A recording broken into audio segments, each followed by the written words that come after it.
नमस्कार। पिछले वीडियो में हम लोगों ने साइमन कमीशन को देखा था, जाना था, समझा था।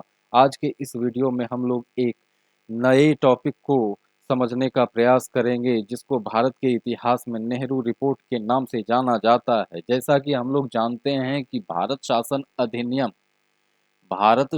अधिनियम के आधार पर साइमन कमीशन का गठन भारत शासन अधिनियम 1919 के आधार पर साइमन कमीशन का गठन 1927 में कर दिया गया था। साइमन कमीशन का गठन 1927 में कर दिया गया था।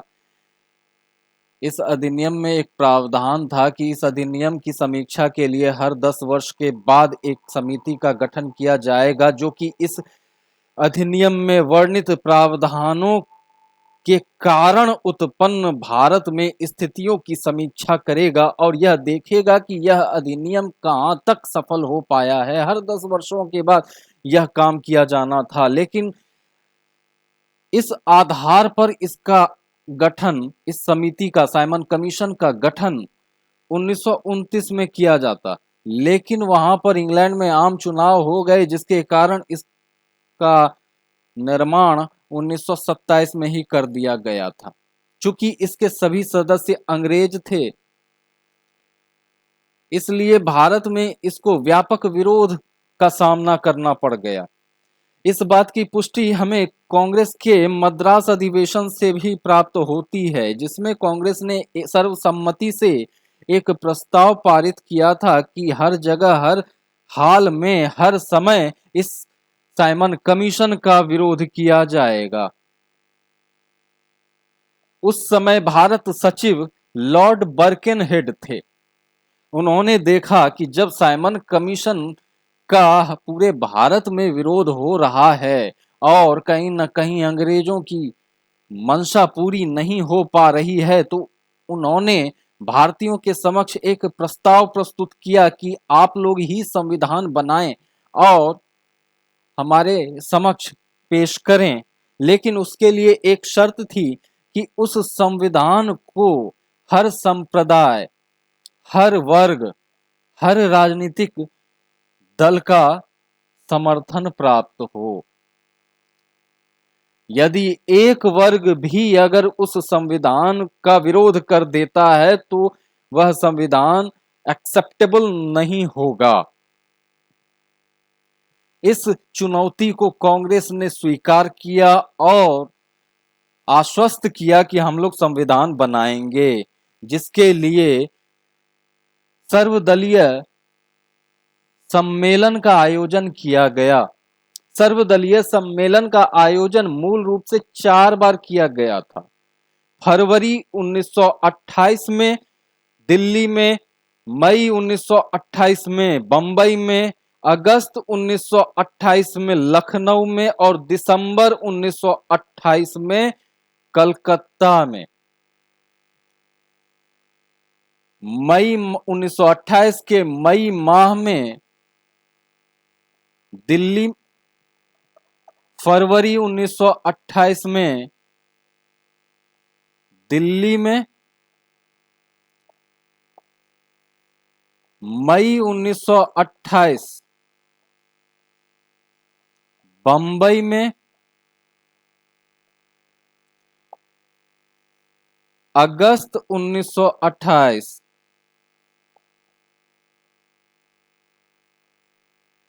लखनऊ में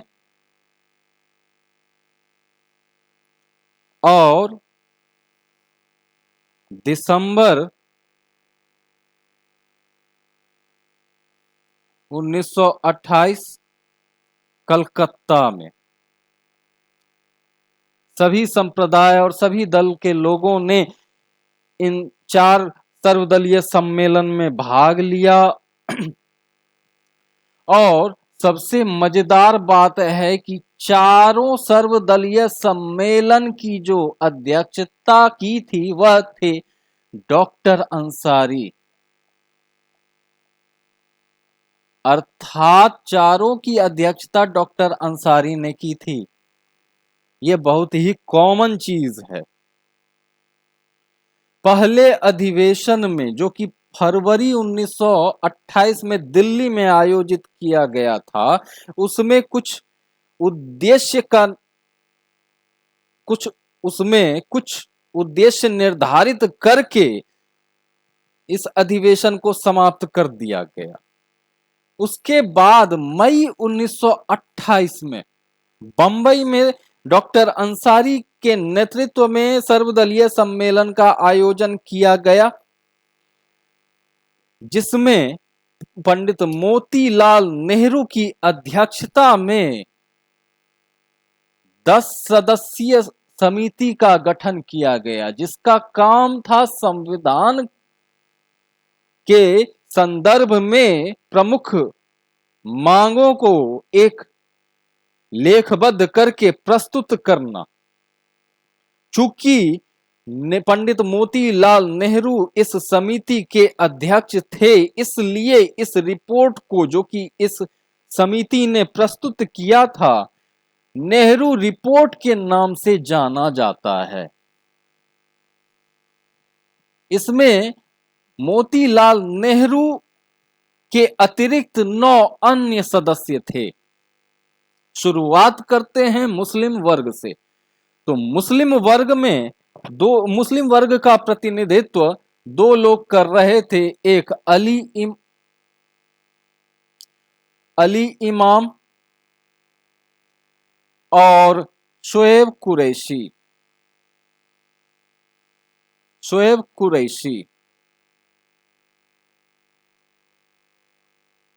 उदारवादी वर्ग का जो नेतृत्व कर रहे थे तेज बहादुर सप्रू।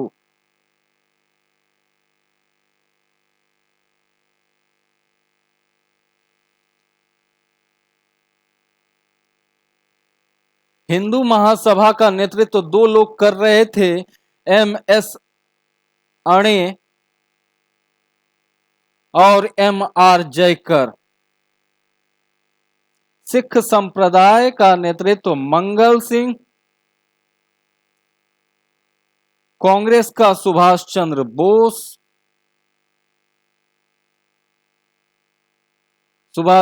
बोस, गैर ब्राह्मण वर्ग का नेतृत्व GP प्रधान,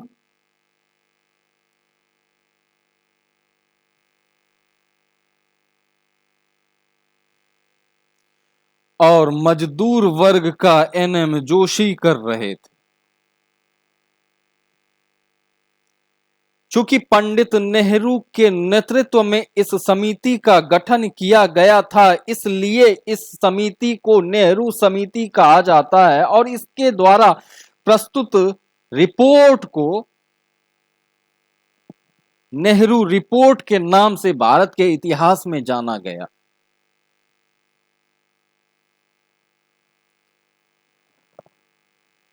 दिल्ली के सर्वदलीय सम्मेलन में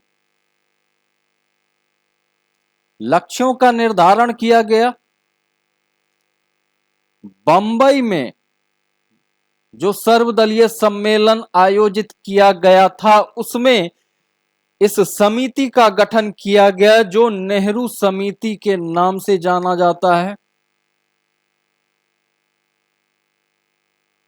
अगस्त 1928 में लखनऊ में आयोजित सर्वदलीय सम्मेलन में इस समिति ने अपनी रिपोर्ट पेश कर दी, जो कि नेहरू रिपोर्ट के नाम से जाना जाता है। अगर इस रिपोर्ट की प्रमुख बातों की हम लोग बात करें, प्रमुख मांगों की बात करें, प्रमुख अनुशंसाओं की बात करें, तो सबसे पहला वर्ड जो हमारे नजर में आता है वह है डोमिनियन स्टेटस। अर्थात इस रिपोर्ट का आधार ही डोमिनियन स्टेटस था, स्वामित्व ब्रिटेन का होता, जिसमें स्वामित्व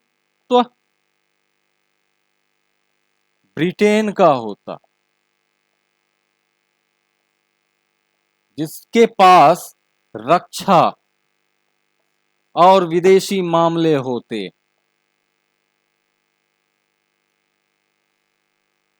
शेष अधिकार जो थे वह केंद्रीय विधायिका के प्रति उत्तरदायी भारत सरकार में निहित होनी चाहिए थी।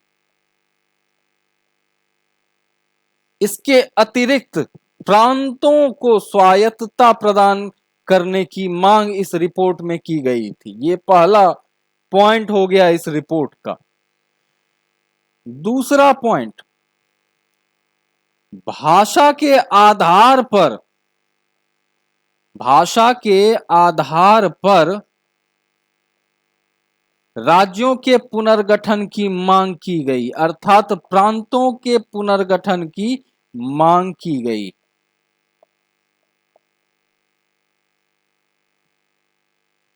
तीसरी बात, इसने सांप्रदायिक प्रतिनिधित्व प्रणाली का विरोध किया। इसकी मांग थी कि सांप्रदायिक प्रतिनिधित्व प्रणाली को बंद किया जाए। सांप्रदायिक प्रतिनिधित्व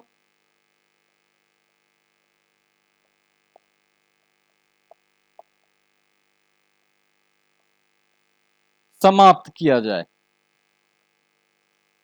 सभी वयस्कों को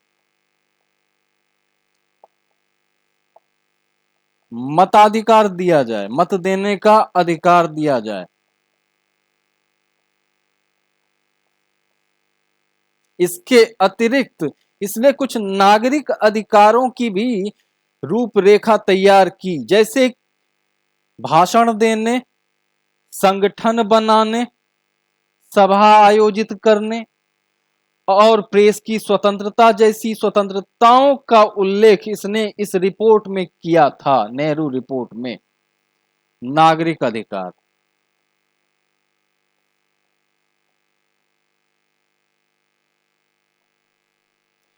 बंबई के सर्वदलीय सम्मेलन में गठित नेहरू समिति के द्वारा लखनऊ के सर्वदलीय सम्मेलन में प्रस्तुत नेहरू रिपोर्ट को लखनऊ के सर्वदलीय सम्मेलन में सर्वसम्मति से स्वीकार कर लिया गया। इसके बाद जब कांग्रेस का वार्षिक अधिवेशन कलकत्ता में हुआ था, जिसकी अध्यक्षता मोतीलाल नेहरू ने की थी, उसमें भी सर्वसम्मति से इस प्रस्ताव को स्वीकार कर लिया गया था। मोतीलाल नेहरू।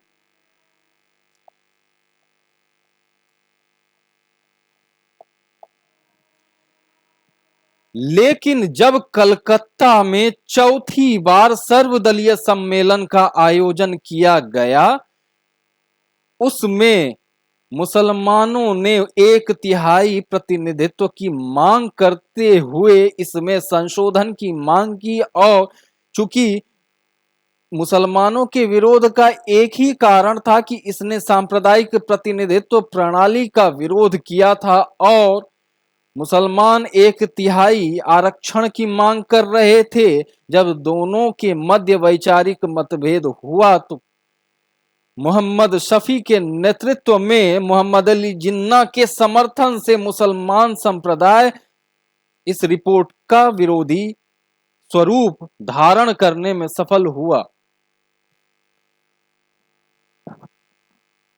इस प्रकार नेहरू रिपोर्ट की अनुशंसाएं अपने गंतव्य लक्ष्य तक पहुंचने में असफल हो गई। इसमें एक प्रमुख प्रावधान यह भी था, हालांकि उसको अंग्रेजी भाषा की में बात करें तो डेडलाइन कहा जाता है, इसमें एक प्रावधान और था कि यदि 31 दिसंबर 1929 तक नेहरू रिपोर्ट में प्रस्तुत मांगों को स्वीकार नहीं किया जाता है, तब कांग्रेस देशव्यापी सत्याग्रह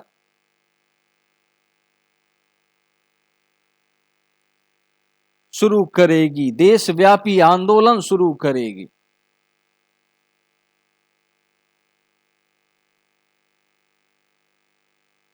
इसी के आधार पर लाहौर के कांग्रेस के अधिवेशन में पूर्ण स्वराज की मांग की गई थी।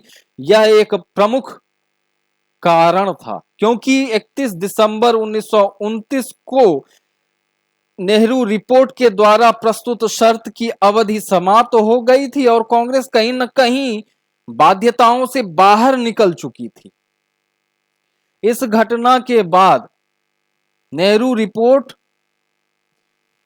के मुसलमान संप्रदाय के विरोध किए जाने के बाद मोहम्मद अली जिन्ना ने अपनी 14 सूत्री मांगों को रखा, जिसको हम लोग अगले अध्याय में समझने का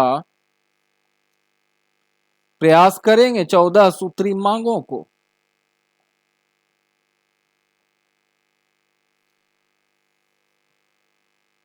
तो ये थे नेहरू रिपोर्ट और उससे संबद्ध प्रमुख बिंदु। अगले अध्याय में हम लोग जिन्ना के द्वारा प्रस्तुत की गई 14 सूत्री मांगों का अध्ययन करने के अतिरिक्त कुछ नई बातों को सीखने का प्रयास करेंगे। तब तक के लिए जय हिंद।